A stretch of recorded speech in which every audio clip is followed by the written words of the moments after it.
I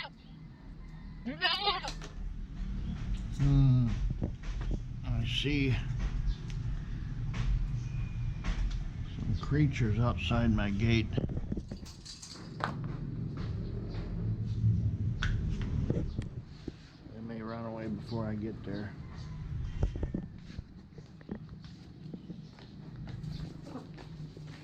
Well, thanks a lot, Molly.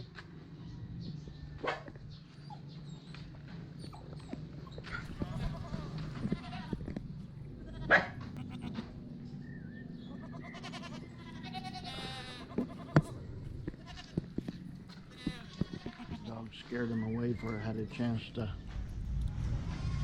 film him. That's something, they're still there.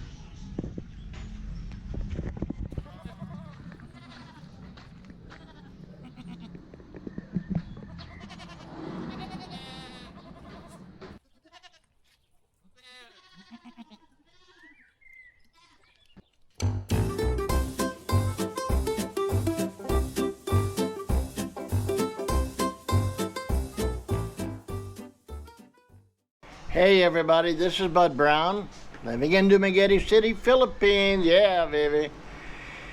I got so many good and positive comments and reaction from my brother Lance's farm in Mindanao, that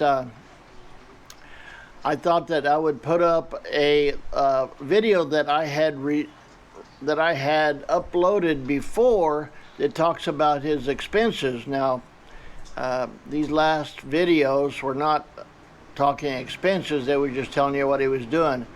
But in this video, he talks about what things cost, what he had to do when he first got the farm and the land, how much he paid for the land and how much land he got. And I think it would be interesting to the ones that were interested in this. I have no desire to have a farm because it's just too expensive and too much work for me. But fortunately, there's a lot of people that are not like me and have other interests. So I thought that you would like this. So anyway, without further ado, here's that video.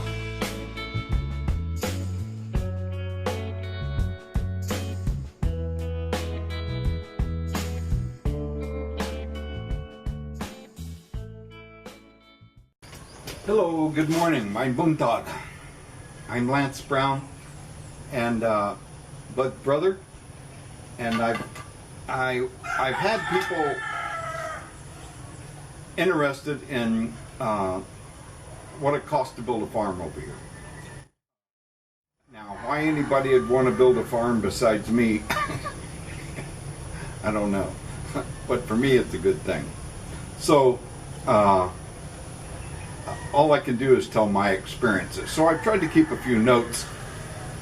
So to start off with,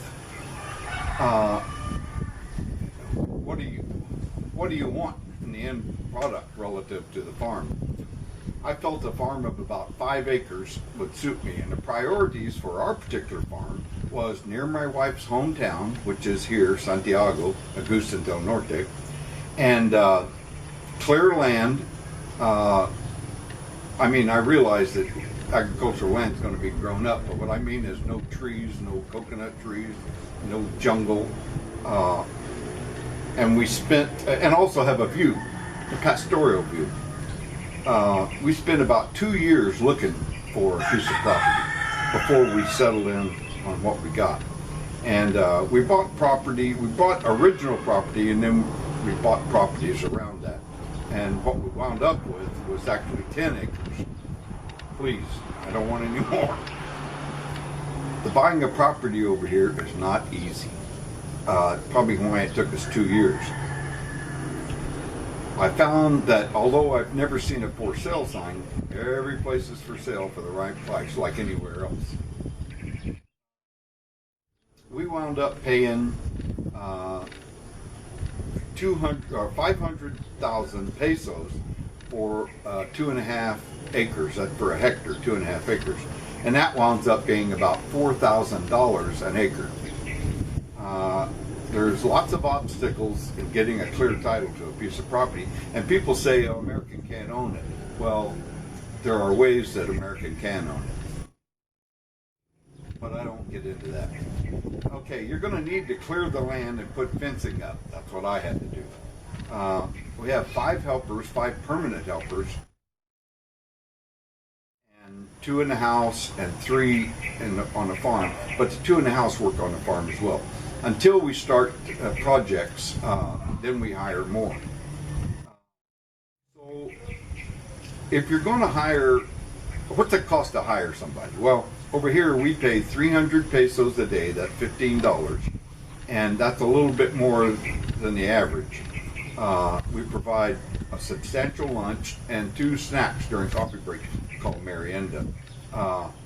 You also need to buy lots of tools for clearing the property and the fence. Of course, you're going to have, you know, shovels, backpack sprayers, a cement mixer, and a multitude of other tools. Okay, and that's going to cost between $3,000 and $5,000 to get the tools, and however many helpers you hire. That's up to you. Now, we don't want to forget things like electricity. You want a commercial connection for electricity. If you've got just lights, a fan, and a refrigerator, for an example, you don't need commercial. You can go standard. But if you're going to have air conditioners and maybe even an arc welder or something like that, then you're going to want to go commercial. Most Americans, I would suggest they go commercial. The ones that I know that didn't go commercial are sorry they didn't. If you get a commercial, you're going to need to hook up to primary voltage, and that's going to require power poles and a transformer. You have to buy both of those.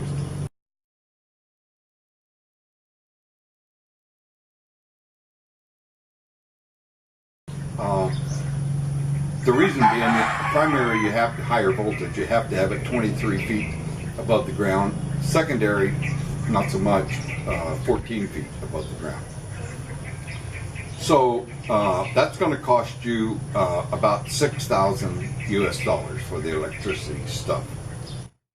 A deep well you're going to want, although there is some water. It's not very powerful and not very much normally. A deep well is going to cost you about $2,500. We're also planning for a backup generator. This is an ABT, automatic bus transfer, 10 kW. Everything hooked up, and the generator is going to cost about $5,000. Talking to my other brother in California, he pays about twice that for the same generator. We bought unimproved agricultural land near a small town of Santiago with a population between 15 and 20,000, to give you an idea where we bought, within walking distance. In this town we have 3 bakeries and 5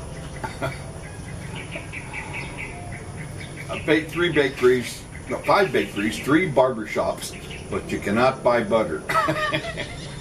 So, gives you an idea. Okay, well, I'm thirsty now, so I'm going to wrap this up right now, but I'll be right back and get on with it.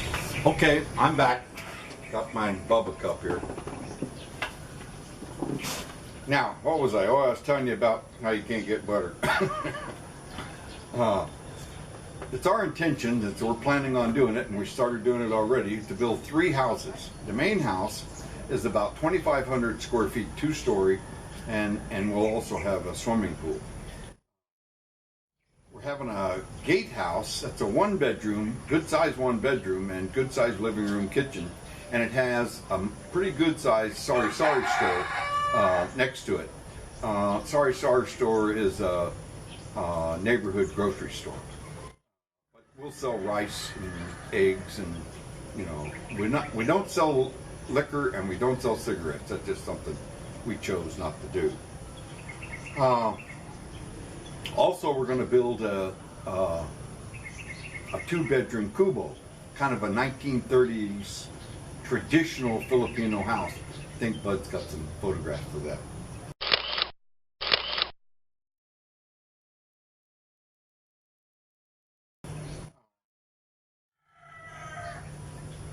when we're constructing, we hire up to 12 more people. And so the cost for supplies and keeping these guys going is between $400 and $600 a day. I didn't think that we're going to have like 6 septic tanks, 7 bathrooms, and the like. And a construction, if we're just doing nothing but construction, it'll take about 6 months. But they don't have mortgages over here. They don't have title insurance companies. So you kind of got to play it by ear.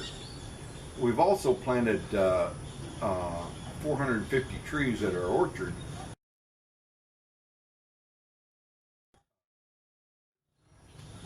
And don't forget fertilizer and pesticides, and all of these are costs in doing it.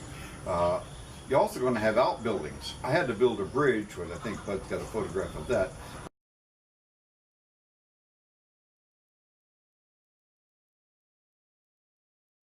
I had to build a bridge across the irrigation, and it had to be like a 15-ton bridge because like bringing trucks over it. So, and I had to build a road, the driveway, but it's a big driveway. So that the fencing that I had to buy, the outbuildings, the bridge, and the road cost about $4,000. Not much. I could go on for a while and get into minutia, like each socket cost 150 pesos for the guy to put in, and things like that. But let's go to the end. It'll cost me about $250,000 to $300,000, and approximately 5 years of my life to get this done. And my wife and I feel that not only is it worth it, but we're excited about it. And it's just exactly what we want. So that's my 2 cents, a little more than 2 cents. So talk to you later. Thanks for watching. Here we are, we're pouring concrete. And this is how we pour concrete.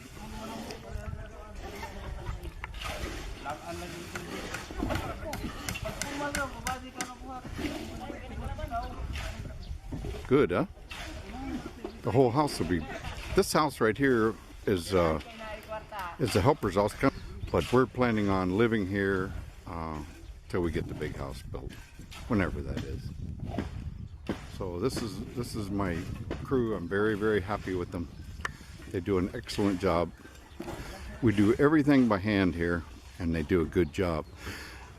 I may have to let them go here in a little bit because they've got a contract to build a school, and because they're the very best, I'll just come to all stop until I can get these guys back again. Okay, thanks for watching.